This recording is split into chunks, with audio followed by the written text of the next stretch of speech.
Welcome to another special episode of Fair Game. I'm Kristine Leahy, and we're here in Charlotte for All-Star Weekend. My guest today played 10 seasons with the Carolina Panthers, right around the corner. He scored a touchdown in Super Bowl 50 and is the Panthers' all-time leading rusher. Pro Bowl running back Jonathan Stewart is here. Thanks so much, Jonathan, for coming in. Thanks for having me. So I want to start right off the bat with a really crazy story that I heard about you. Your rookie season with the Panthers, you peed your pants. Oh, yeah. Explain this. Well, I mean, you're staying hydrated, trying to do right by your body during a game. And next thing you know, you're in a huddle and you have to pee.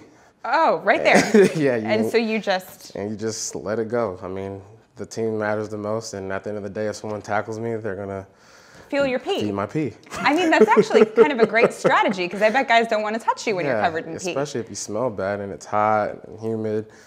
Yeah, it's not a good situation there. Wait, so do you guys say something to you? Like, hey, yo, did you just pee your pants? Like, no one really knows but you, unless you tell someone, like, hey, I got to pee, and then they look at you and you're like peeing down your pants. Like, oh, you just peed your pants.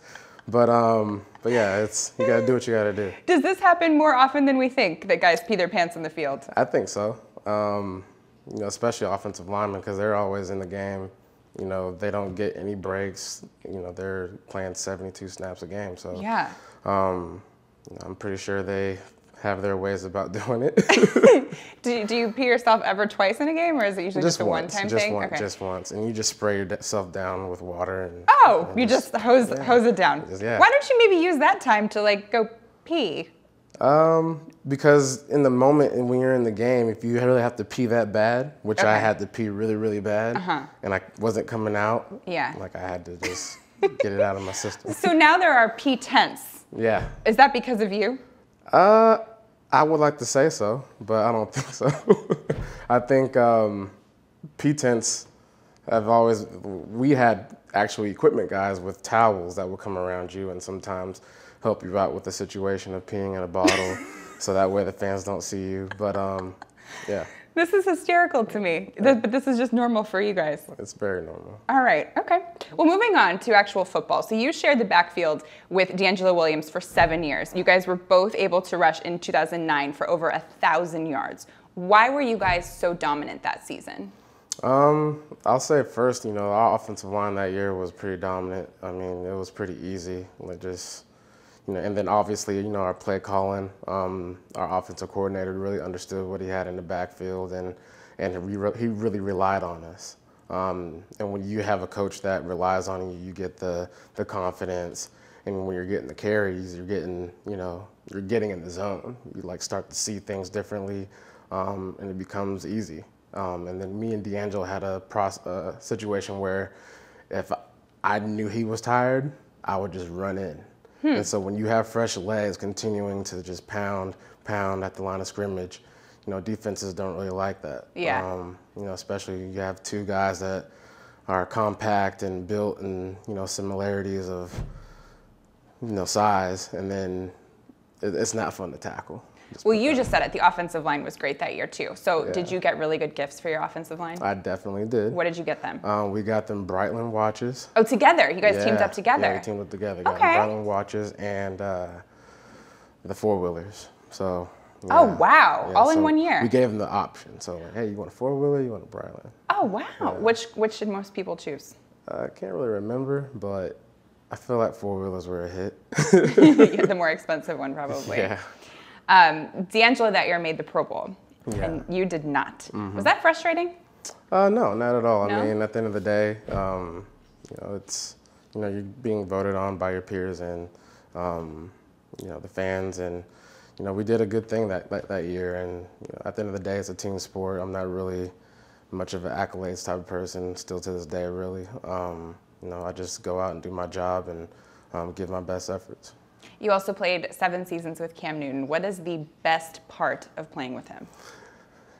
He's got this mentality that just is very contagious. It's the winning mentality and having fun while doing it. He's going to motivate you to want to practice. He's going to motivate you to want to come to work, but most of all, going to motivate you to want to win game on Sunday. So you played in Super Bowl 50 against Denver. Didn't exactly turn out the way that you wanted. How often do you think about that game?